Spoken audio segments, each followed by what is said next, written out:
hari kiamat akan menganugerahkannya jalan untuk sampai ke surga. Jadi kalau begitu, dari rumah ibu kemari seolah-olah ibu jalan menuju ke surga.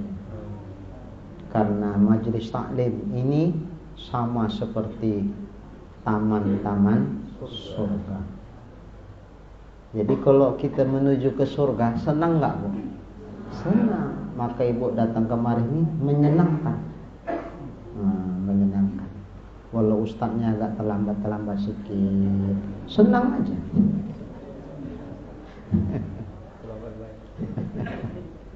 Senang aja. Nah apa? Taman surga.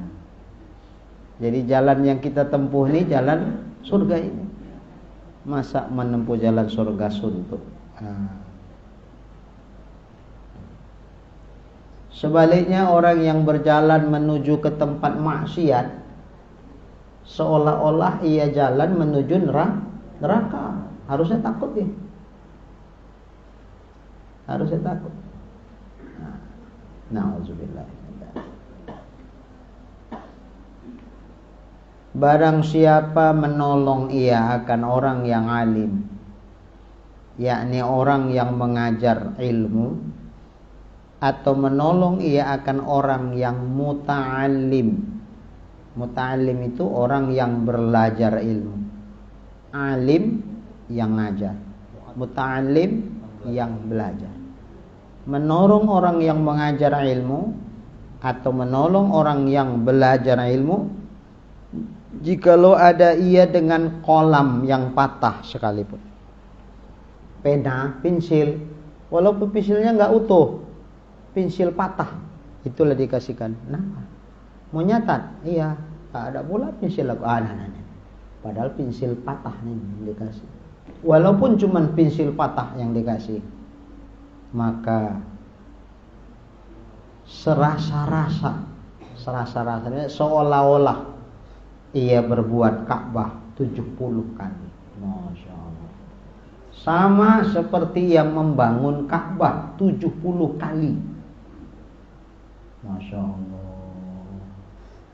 Itu ngasih pensil patah. Kalau belikan kitab, ngasih minum Ustaz.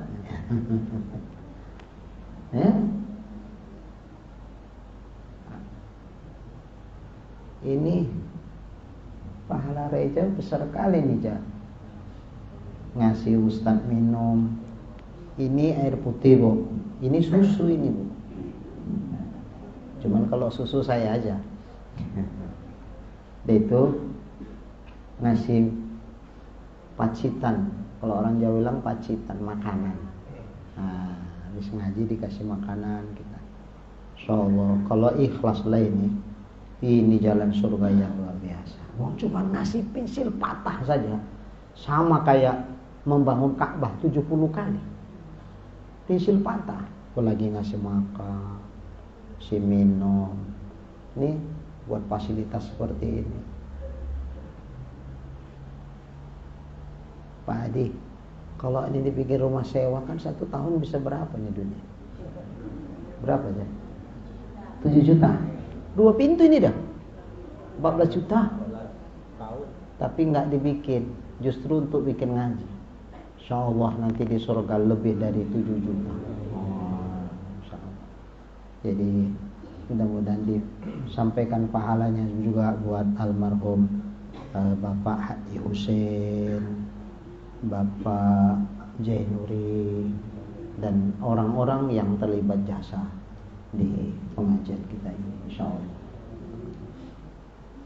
Nah, inilah yang pahalanya terus ngalir walaupun orangnya sudah meninggal dunia, insyaallah. Nah. Baik. Barang siapa menolong ia atas orang yang menuntut ilmu, dan jikalau ada ia dengan suatu suap nasi sekalipun, cuman 1 suap aja ngasih makan. Kayaknya kalau kita ngasih enggak lah 1 suap ya. Ini umpama cuma 1 suap aja pun nasi yang diberikan kepada orang yang mengaji.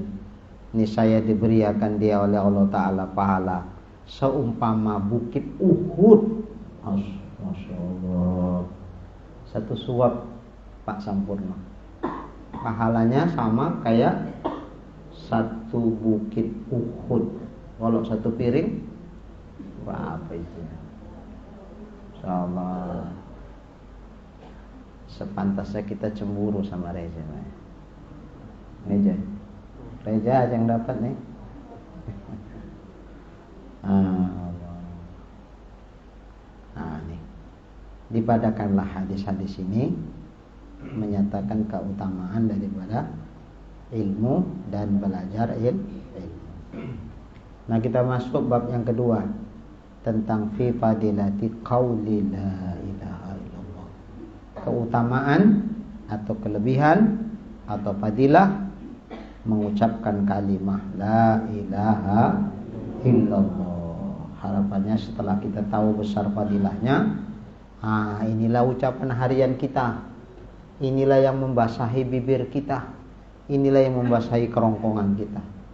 Inilah hari-hari yang kita selalu bersama, yaitu kalimat la ilaha illallah.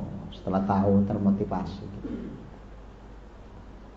Barang siapa mengucapkan kalimat la ilaha illallah pada tiap-tiap hari sebanyak 100 kali, niscaya datang pada hari kiamat. Datang, maksudnya dibangkitkan nanti pada hari kiamat, mukanya seperti bulan purnama 14 hari, bercahaya-cahaya mukanya. Jadi nanti pada hari kiamat itu akan kelihatan bangkit dari kubur itu seperti apa perilaku dia waktu hidup di atas dunia. Begitulah ditunjukkan Allah. Apakah kebaikan, begitu juga kejahatan. Kalau di dunia ini kan enggak. Walaupun dia baru bikin dosa, Bu, pagi-pagi buta bikin dosa, tetap keluar dari rumah mukanya glowing juga. Glowing namanya, Pak. Gimana? Glowing. Ya. Glowing. Kenapa? Karena memang disapu pakai bedak. Glowing. Nggak nampak dosanya itu di muka. Coba kalau bikin dosa pagi-pagi, begitu keluar rumah tiba-tiba benjol kayak bisul, pak. Ayo, dosa apa Pak? Dosa apa buat tuh Pak? Ketahuan terus, nggak berani keluar deh, karena nampak terus langsung di mukanya. Tapi nggak dibikin Allah begitu. Di dunia nggak. Seperti ketika kita melakukan kebaikan pula di dunia biasa-biasa aja. Tapi nanti pada hari kiamat bangkit dari kubur, langsung nyata balas Allah Ta'ala. Kebaikan pun ya seperti itu, kejahatan pun seperti itu. Yang tiap hari membaca kalimat la ilaha illallah 100 kali, nanti bangkit dari kubur, mukanya bercahaya-cahaya seperti bulan purnama 14 bulan. Kok seperti bulan purnama? Kok enggak mukanya bercahaya seperti matahari? Bu, matahari itu kalau bercahaya enggak enak ditengok. Karena silau kita. Dia tuh panas. Tapi kalau bulan purnama enak ditengok dan sejuk. Nah, nampak di situ. Seperti dosa juga begitu. Ada yang dibangkitkan dari kubur, dirubah Allah Ta'ala mukanya muka babi. Badannya manusia tapi mukanya muka babi. Ya, itu kan sipolan. Kok jadi babi pula mukanya? Karena dulu perilaku dia di dunia sama kayak babi rakus. Ada lagi yang perutnya buncit sampai ke bawah, jalan pun udah kepayahan ya begini. Kenapa? Karena makanan haram itu dilibasin. Nggak ada sama dia, perutnya nggak bisa membedakan halal dan haram, main libas. Pokoknya kalau bersisik ikan lewat, nggak ada nyangkut di tenggorokan, terus langsung ke perut. Seperti kata orang-orang yang melata di bumi, sikat habis lewat kecuali meja.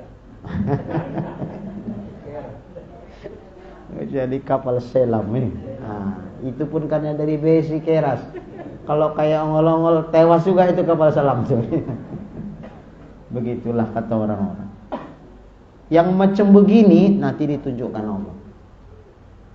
Buncit ke bawah. Kalau di dunia kan buncitnya ke depan. Ini buncitnya sampai turun ke bawah. Payah dia pun berjalan. Sementara di dalamnya ada apa ibu? Kalajengking, ular, itu menggigit-gigit di dalam tuh. Wah, geliat-geliat dia. Ya Allah, di perut pula bisa ada ular menggigit. Binatang-binatang berbisa itu di dalam perut menggigit. Masuk ke telinga semut, gigit. Allah, ya Allah sakitnya. 1 ekor. Ini kalau di perutnya gimana? Ya tahulah membelakannya. Nampak itu, kelihatan langsung.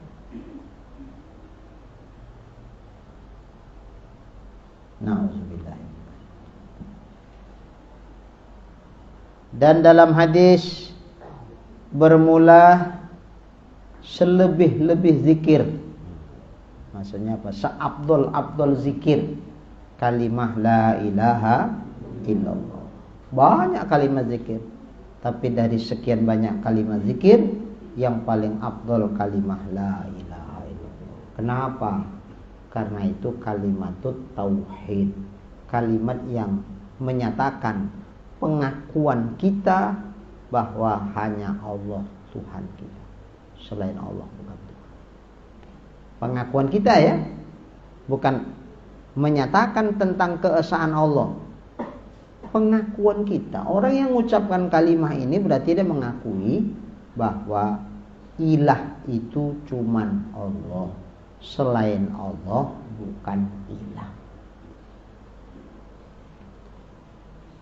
Mungkin udah kita bahas nih di kajian tauhid. Apa itu ilah? Sehingga hanya Allah yang ilah, selain Allah bukan ilah. Di situ ada nafi, di situ ada isbat. Kita nafikan ilah, kita isbatkan Allah. Gak ada ilah lain. Ilah itu ya cuma Allah, selain Allah bukan ilah. Lalu ilah itu siapa? Ilah itu apa pengertiannya? Di situ ada 2 pengertian. Ada istighna, ada iftiqar.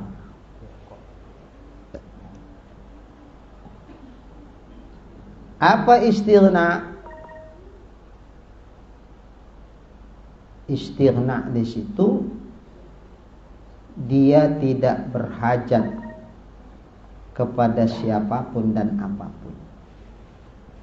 Dia enggak butuh apapun dan siapapun.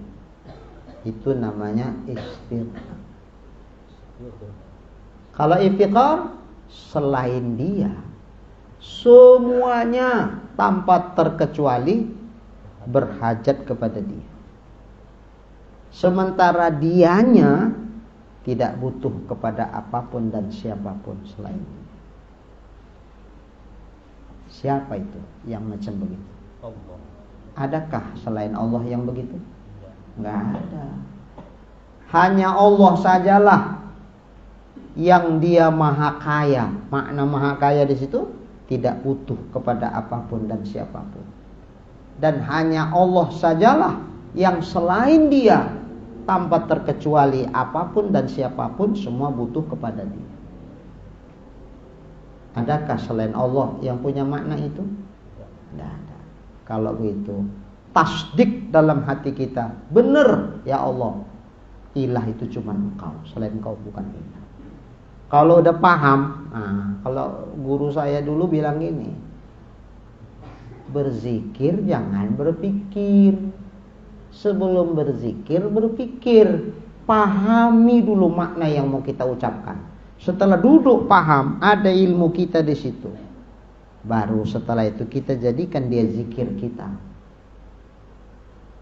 La ilaha illallah. Karena kita udah paham, tinggal mendudukkan paham itu ke hati. bukan mencari-cari lagi. Kalau dalam pikir kita masih mencari-cari lagi, hatinya tidak bekerja. Yang bekerja di sini aja dia. Terakhir sambil berzikir berpikir. Di sini kering, nggak nembus dia kemari.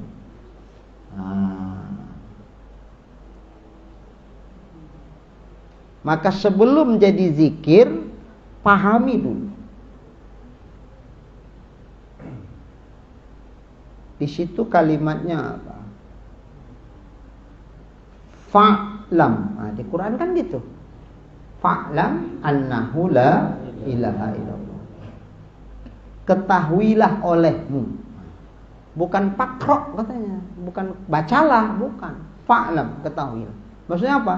Pelajari dulu apa makna yang terkandung dalam kalimat la ilaha illallah. Paham betul dah? Nah, baru setelah itu yang kita pahami itu, paham itu kan di sini. Yang kita pahami itu bagaimana supaya ditasdikkan dalam hati. Setelah tasdik dalam hati, sentuh dia, baru muncul rasa.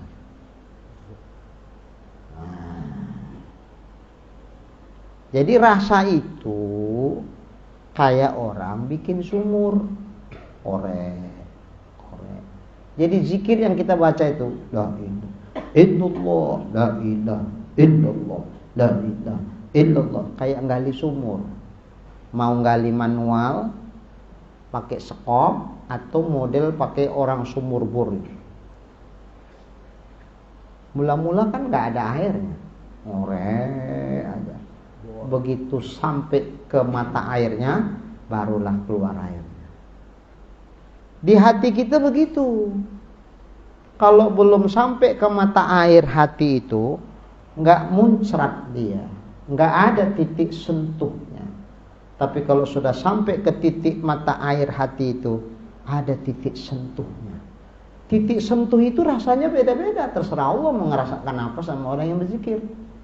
Kadang-kadang dirasakan sedih, netes air mata itu. Kita pun nggak ngerti, kok bisa sedih gini, kok bisa nangis aku berzikir.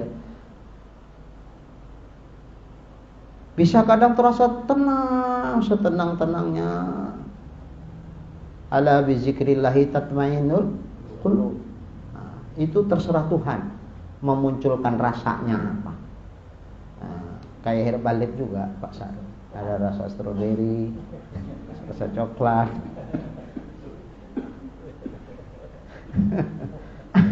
Itu gitu juga. Makanya rasa zikir itu beda-beda. Dibikin Allah Ta'ala.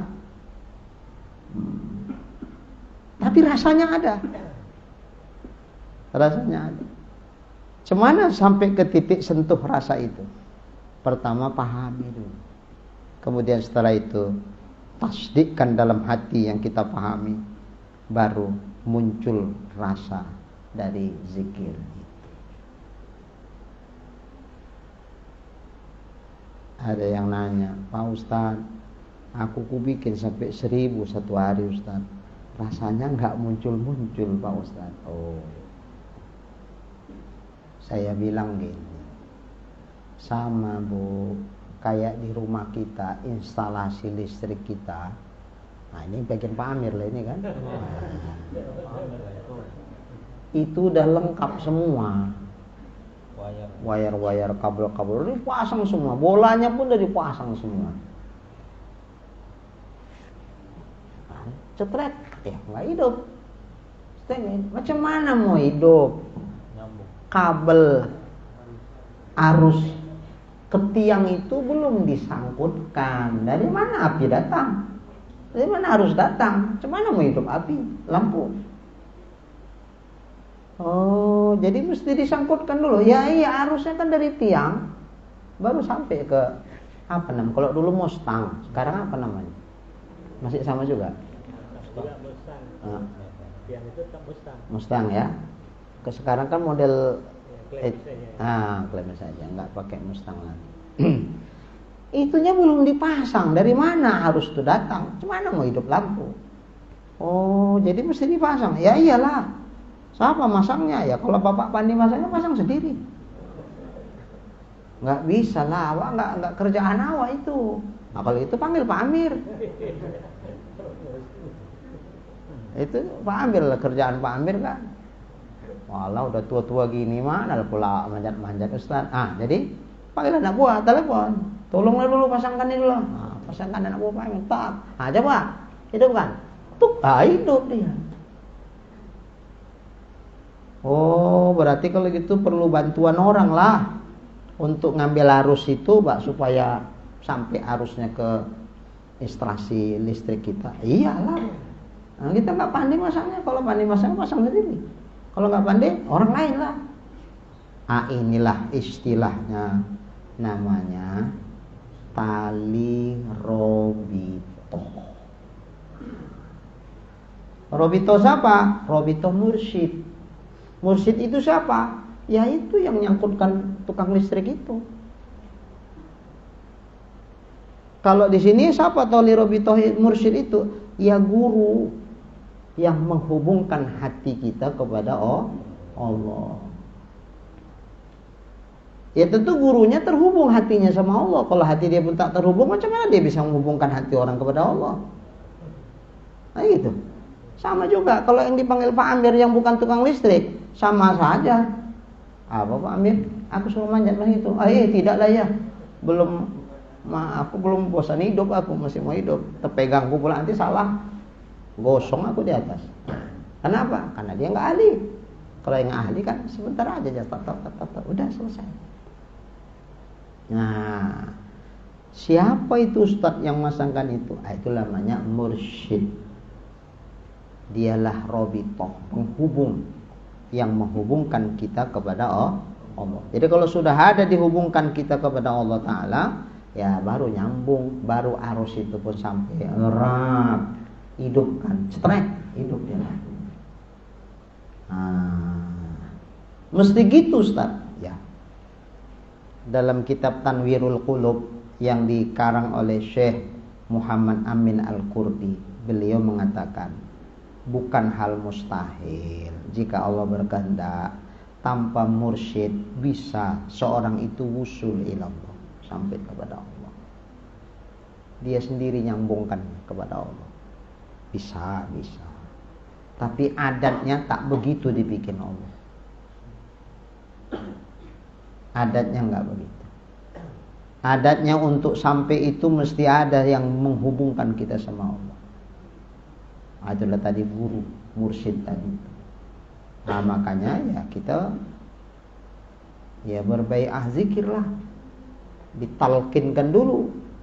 Jadi seorang mursyid ketika mentalkinkan zikir ke dalam hati muridnya, seperti kata Syekh Abdul Qadir Al-Jilani dalam kitab karangannya, dia mengatakan, talkin yang dibikin si mursyid kepada murid itu seperti seorang petani menanamkan bibit zikir dalam hati si murid. La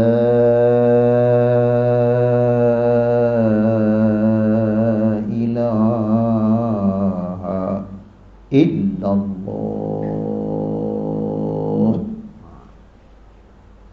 Jadi kalimat zikir la ilaha itu ditanamkan dalam hati si murid. Supaya apa? Supaya saat dia berzikir, kalau sudah bibitnya ada, tinggal dialah ngerawatnya. Maka seperti petaninya harus yang pandai. Kalau nggak pandai nanam, bibitnya kan salah tanam. Bibit yang ditanam harus bibit yang bagus. Tanah tempat menanamkan bibit itu harus tanah yang subur. Orang yang punya tanah itu harus rajin merawat bibit. Inilah faktor-faktor untuk bibit yang sudah ditanam itu bagus. Jadi kadang-kadang Pak Adi udah ditanamkan bibit zikir itu dalam hati, cuman tak dirawat. Dibiarkan itu sekitar tanah tu ilalang tumbuh. Kalah bibitnya. Bibitnya nggak tumbuh-tumbuh, lalangnya yang berserak-serak di situ. Mana pohonnya? Nggak nampak. Kalah sama ilalang-ilalang itu. nggak rajin ya, rajin dirawat. Udah ditanamkan bibit zikir, tidak diamalkan zikir itu. Jadi ada sebagian yang seminggu sekali jumpa itu aja lah dia berzikir. Kalau di rumah nggak dibikin, Pak. Enggak, Ustaz. Lah, cemana mau tumbuh? Harusnya yang di rumah lebih banyak daripada waktu kita berjumpa begini. Kita berjumpa berzikir sama-sama ini kayak ibarat baterai HP, karena lama dipakai ngedrop ya, Bu. Maka kan perlu dicas. Waktu zikir bareng sama guru itu macam ngecas baterai yang ngedrop itu. Intinya itu, supaya nanti ketika dipakai bagus lagi. Nah, ini enggak. Waktu itu aja lah berzikir. Setelah itu enggak ada zikir-zikir sendiri-sendiri. Harusnya zikir sendiri itu lebih banyak daripada zikir ketika rame-rame. Semana Pak? Masih dibikin. Alhamdulillah. Iya, harus itu. Jangan 300 lagi Pak Adi. Nah, ada 1000. 1000 sanggup Bu? Itu 300 kan? 1000 bisa. Insyaallah ya. Cuma diisi. Jangan la ilaha illallah, la ilaha illallah. Ya kalau artinya tidak ada Tuhan kecuali hanya Allah. Tapi diisi la ma'bud bihaqqin illallah. 300. Tidak ada yang layak untuk disembah dengan sebenarnya kecuali Allah. 300. Itu pernyataan kehambaan kita kepada Allah yang memang kita ngaku, aku ingin menjalankan penghambaan diriku kepadamu ya Allah, karena memang yang layak disembah dengan sebenarnya hanya Engkau. Itu pengakuan itu. Sekaligus pernyataan kita ingin betul-betul menyembah Allah. La ma'bud bihaqqin illallah, la ilaha illallah, la ilaha illallah. Asal illallah kemari dihantam. Nah, ini namanya makom, tempat. Ada lagi mengistilahkan latifatul qol, sini. Nah, rasa itu di sini, dihadapkan. Dan illallah, la ilaha illallah, la ma'bud bihaqqin illallah. 300 kali. Ya, kadang-kadang maknanya hadir, kadang-kadang hilang. Enggak apa-apa. 300, yang hadir 100 Ustaz, yang 200 melayang-layang kemana-mana. Enggak apa-apa, bikin aja. Sembari kita minta tolong. Sebelum berzikir, Allahumma a'inni ala zikrika wa syukrika wa husni ibadati. Minta tolong sama Allah. Terus apa lagi? La maksud illallah. Enggak ada yang kutuju ya Allah kecuali hanya Engkau. Sehingga seluruh aktivitas kita apapun bentuknya, dari seluruh kebaikan yang kita lakukan, baik kebaikan dalam artian mahdoh ataupun kebaikan yang ghairu mahdoh. Yang mahdoh itu kayak sholat, puasa dan seterusnya. Yang ghairu mahdoh kayak kita bekerja sehari-hari. Semua aktivitas itu kumaksudkan hanya ingin mendapatkan ridhomu ya Allah. La maksud illallah, la ilaha illallah, la ilaha illallah, la maksud illallah. Yang kumaksud dalam hidup ini semata ingin mencari ridho. Ucapkan 300 tambah 300 berapa? 600. 400-nya la maujud illallah. Enggak ada yang wujud ini kecuali hanya Allah. Maksudnya apa? Kita nafikan ada wujud yang lain selain wujud Allah.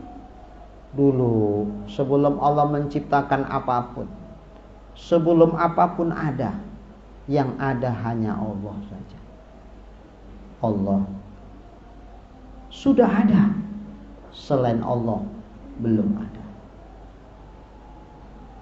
Seperti dulu tidak ada yang menyertai wujud Allah, karena memang gak ada wujud selain Allah. Allah Ahad, Allah Wahdah, Dia Esa. Tidak ada bersamanya sesuatu apapun, karena memang belum ada apa-apa. Yang ada hanya Allah. Seperti Allah dulu begitu, sekarang pun Allah tidak mengalami perubahan.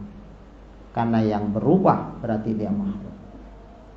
Seperti dulu Allah tak ada bersamanya sesuatu apapun, sekarang al-an kama kana alaih, sekarang ya Allah seperti dulu juga, tidak ada bersamanya sesuatu apapun. Tapi nampak Ustaz nih wujud-wujud nih, kita nampak nih wujud kita itu seperti bayang-bayang. Ibu tahu bayang-bayang? Bayang-bayang. Kita bilang bayang-bayang itu tak ada. Nampak Ustaz, tuh ada tuh.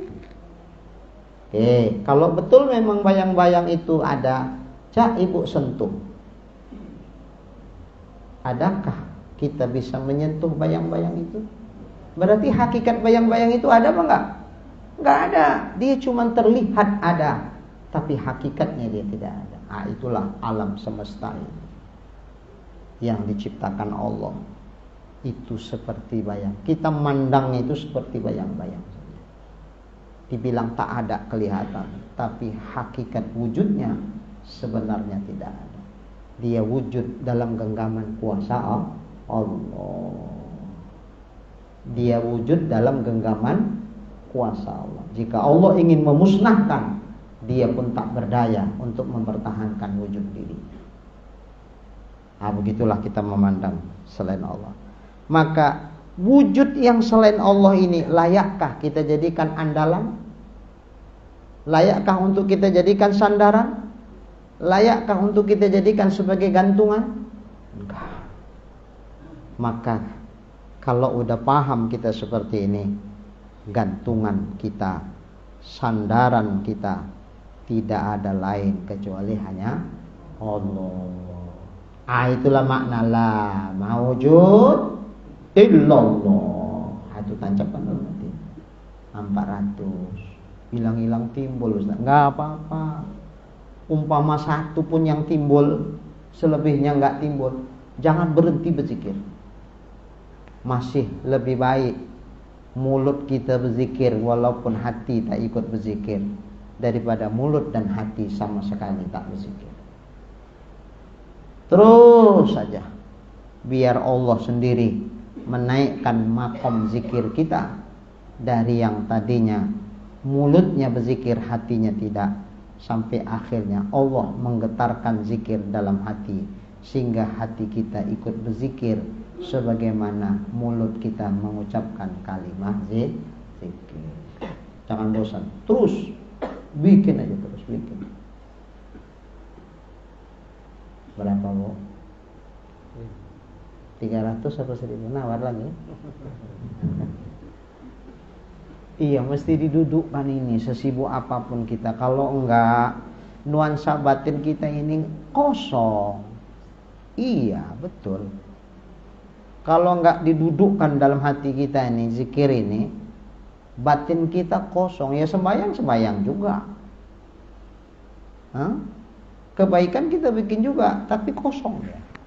Jadi kalau ada di situ rasa di situ, di situ baru nyambung dia. Mulut kita baca, hati kita bergetar atas bacaan yang kita baca. Di situ.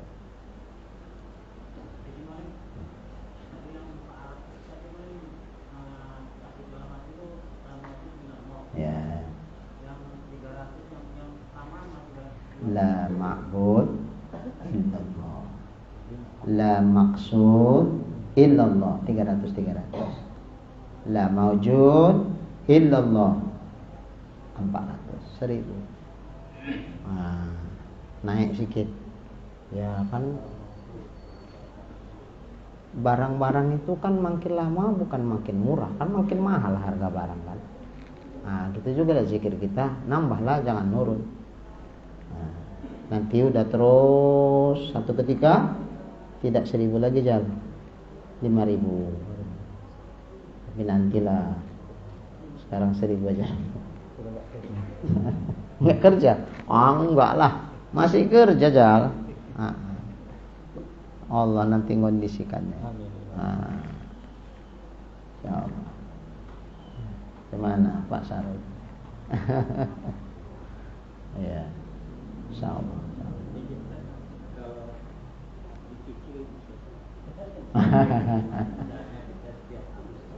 Ya, bisa.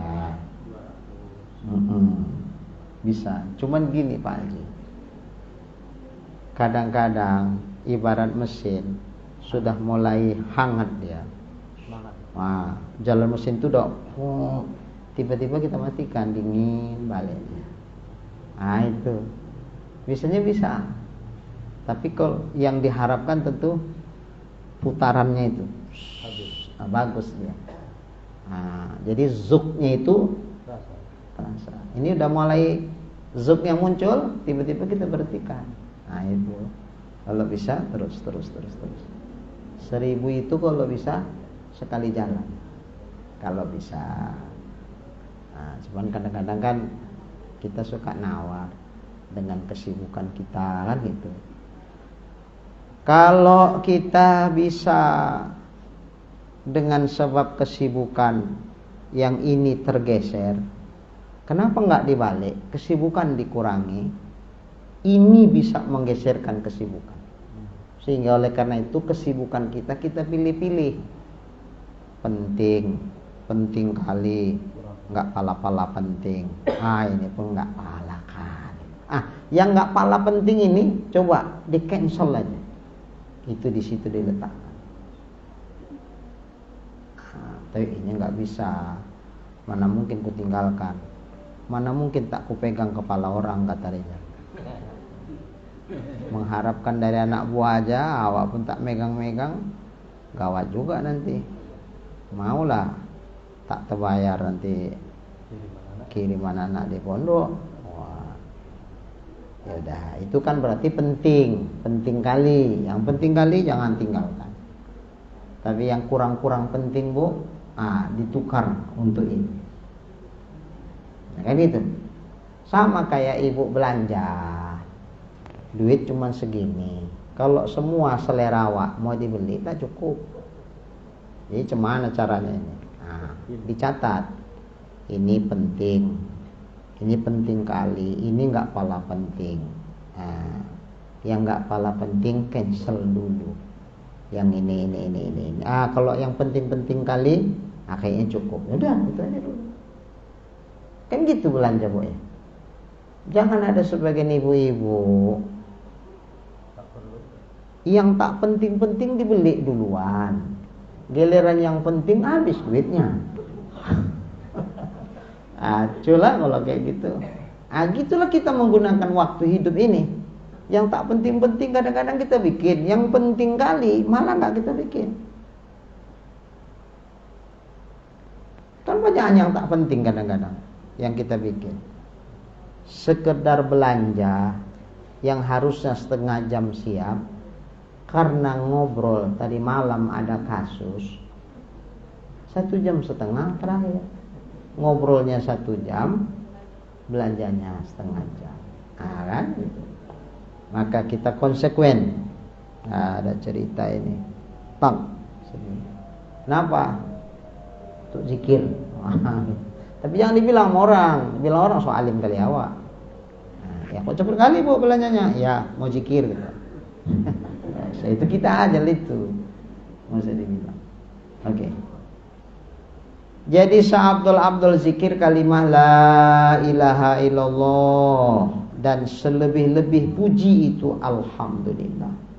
seabdul pujian kalimahnya alhamdulillah. Kenapa? Karena dalam alhamdulillah itu ada 4 pujian. Puji Allah bagi Allah, puji makhluk bagi Allah, puji Allah kepada makhluk, puji makhluk kepada sesama makhluk. 4. Yang 4 ini semua kembalinya kepada Allah. Maka itulah seabdul pujian, yaitu kalimat alhamdulillah. Nah, seginilah dulu. Nanti akan datang hadis setelah berkata Allah. Ini sebelum habis. Iya. Tadi masalah Robito. Ini kan istilahnya dia perwakilan, melalui perwakilan ya Ustaz ya. Apakah menempuhnya itu harus dengan istilah suluk atau seperti ini bisa dengan wali? Dan ada sebagiannya harus melalui suluk, kelambu atau apa begitu kan? Yang kedua, meletakkan gerakan la ma'bud illallah, la maqsud illallah sama la mawjud illallah tadi. Apakah letaknya gerakan itu sama atau ada bedanya? Iya. Memang zikir ini ada 2. Ada zikir hasanah, ada zikir darajat. Kalau zikir hasanah sebatas ini amalan-amalan kebaikan saja, yang nilainya hitung-hitungan fadilah-fadilah pahala, itu bebas asal dibaca dengan benar, jangan sampai salah, insya Allah kebaikannya ada. Tapi kalau untuk mencapai darajat, makom-makom, itu memang harus ada mursyid yang membimbing kita. Perkara suluk di kelambu, sebetulnya kelambu itu bukan itu maksudnya. Kelambu itu ibu, supaya kita lebih konsen. Nyamuk banyak. Kalau kita berzikir, ini yang saya rasakan ibu, nyamuk itu instingnya tinggi. Dia gigit di tempat-tempat sensitif. Tidak di sini kadang gigit. Di mana ibu gigitnya? Sini ya, di siku ini yang gigitnya. Kadang terganggu kita. Kenapa? Karena kita belum tenggelam dalam zikir itu. Kalau udah tenggelam, mau nyamuk gigit apapun, tenang aja. Tahu-tahu paling habis siap zikir, udah kenyang-kenyang dia. Tapi kalau kita belum tenggelam, masih terasa itu, terganggu pikiran kita. Tetap. Kalau pakai kelambu, nggak ada nyamuk lagi, udah lebih tenang. Artinya bab ini tidak lagi menghalangi kita berzikir, untuk menanamkan nilai-nilai itu dalam hati, untuk muncul rasa. Jadi jangan salah paham tentang berkelambu. Jadi umpama kita nggak merasa terganggu, kebetulan yang nyamuk tak ada, usah pakai kelambu nggak apa-apa. Pak Adi nggak pakai kelambu Pak Adi. Apa-apa nggak ada nyamuk rumah Pak Adi. Dah. Kadang-kadang pakai kelambu ini orang konotasinya udah jelek gitu. Apa pula bikin kelambu, bubuknya kelambu tuh. Ada juga orang mempleset-plesetkan ini. Kebetulan dia bukan mursyid, bukan guru, tapi penampilannya kayak guru. Muridnya banyak, ada laki, ada perempuan. Sebelum berzikir dibilangnya, apapun nanti yang datang waktu berzikir, jangan dibuka mata ya, pejamkan saja. Dan jangan ditolak. Rupanya dia yang datang, pejam aja mata. Ini sesuatu yang displesetkan itu. Nggak ada. Kalau memang betul dia berzikir sebagaimana zikir yang ditanamkan oleh para guru-guru kita, para aulia Allah, tak ada itu. Ini bukan mursyid yang membawa kepada Allah. Ini mursyidnya, gurunya. Setan ini. Kalau mursyid tak mau lagi, tak ada lagi kayak gitu. nggak ada. Jadi kadang-kadang orang kan mau menjelek-jelekkan, itu dibikinnya seperti itu informasi, enggak. Dah kalau kita mau makom-makom, kaifiatnya pun ada. Dari mana menarik laknya, kemana ilahanya, kemana ilahnya, kemana Allahnya, ada.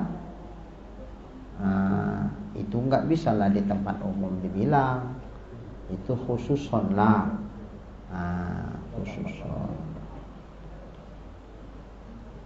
Ada syaratnya, kambingnya warna putih. Baiklah, nggak ecek-ecek itu.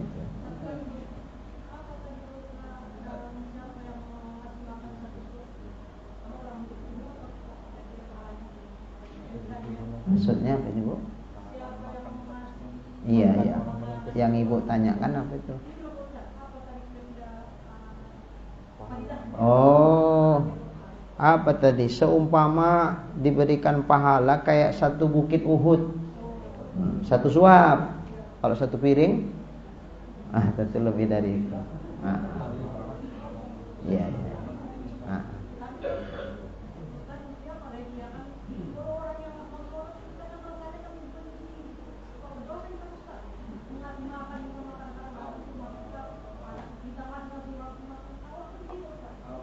Oh, ini ngasih makan orang yang ngaji, Bu. Bukan ngasih makan orang yang salah. Menuntut ilmu. Iya. Insya Allah nggak benci kalau ngasih makan ngasih ilmu. Iya.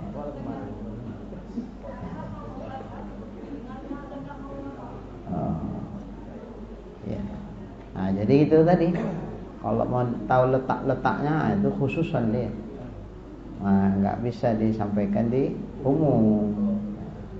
Ada khususan. Sama Pak Adi aja nanti. Baiklah. Saya kira segini. Bismillahirrahmanirrahim. Alhamdulillahirabbil alamin wassalatu wassalamu ala asyrafil anbiya'i wal mursalin wa ala alihi wa sahbihi ajma'in. Allahumma arzuqna imanan kamila wa yaqinan shadiqa wa qalban khashi'a wa ilman nafi'a wa amalan maqbula wa taubatan nasuha wa husnal khatimah. Allahumma arzuqna rizqan wasi'an halalan tayyiban mubarakan jamila wa ilal khairi qarribna wa 'anil syarri ab'idna wa qadhi hawaijana fid din wad dunya wal akhirah innaka 'ala kulli syai'in qadir. Sallallahu ala sayyidina Muhammad wa ala alihi wa sahbihi ajma'in walhamdulillahi rabbil alamin. Taqabbalallahu minna